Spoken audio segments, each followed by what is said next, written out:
Hi guys, കുഞ്ഞിക്കയുടെ എത്ര ആരാധകര് ഇവിടെയുണ്ട്. അങ്ങനെ നീണ്ട 3 വർഷങ്ങൾക്കിപ്പുറം സെപ്റ്റംബർ 3-ന് കുഞ്ഞിക്കയുടെ ദുൽഖർ സൽമാന്റെ ഐ ആം ഗെയിം എന്ന പടം റിലീസാവുകയാണ്. നമുക്കറിയാം, കിങ് ഓഫ് കൊത്ത എന്ന പടത്തിന്റെ പരാജയത്തിനു ശേഷം ഒരുപാട് വിമർശനങ്ങൾ നേരിട്ട കുഞ്ഞിക്ക തെലുങ്കിലേക്ക് കൂടുമാറുകയും അവിടെ ഒരുപാട് ഹിറ്റുകൾ നൽകിയതിനു ശേഷമാണ് വീണ്ടും മലയാളത്തിലേക്ക് തിരിച്ചു വരുന്നത്. വളരെയധികം പ്രതീക്ഷയോടെയാണ് നമ്മൾ കാത്തിരിക്കുന്നത്. കാരണം ഈ സിനിമയുടെ സംവിധായകൻ നഹാസ് ഹിദായത്ത് RDX എന്ന സൂപ്പർ ഹിറ്റ് സിനിമ സംവിധാനം ചെയ്ത ആളാണ്.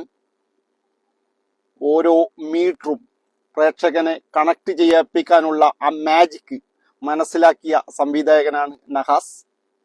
അതുകൊണ്ട് തന്നെ വലിയ പ്രതീക്ഷയിലാണ്. തീർച്ചയായും ആ പ്രതീക്ഷ വിജയിക്കട്ടെ എന്ന് തന്നെയാണ് ആഗ്രഹിക്കുന്നത്. കാരണം കുഞ്ഞിക്കയെ, ദുൽഖർ സൽമാനെ നമുക്ക് മലയാളത്തിന് തന്നെ വേണം. ഫസ്റ്റ് ഷോ കഴിഞ്ഞ് പടം ഓക്കെയാണ് എന്നുള്ള ഒരു റിപ്പോർട്ട് കേട്ട് കഴിഞ്ഞാൽ നിങ്ങൾ നോയിക്കോ, ബോക്സ് ഓഫീസിന് തീയിടും കുഞ്ഞിക്ക. അദ്ദേഹത്തിന്റെ ബോക്സ് ഓഫീസിന്റെ പവർ ഉണ്ടല്ലോ, അതൊന്ന് വേറെ തന്നെയാണ്. അപ്പൊ അത് കാണാൻ വേണ്ടി കാത്തിരിക്കുകയാണ്.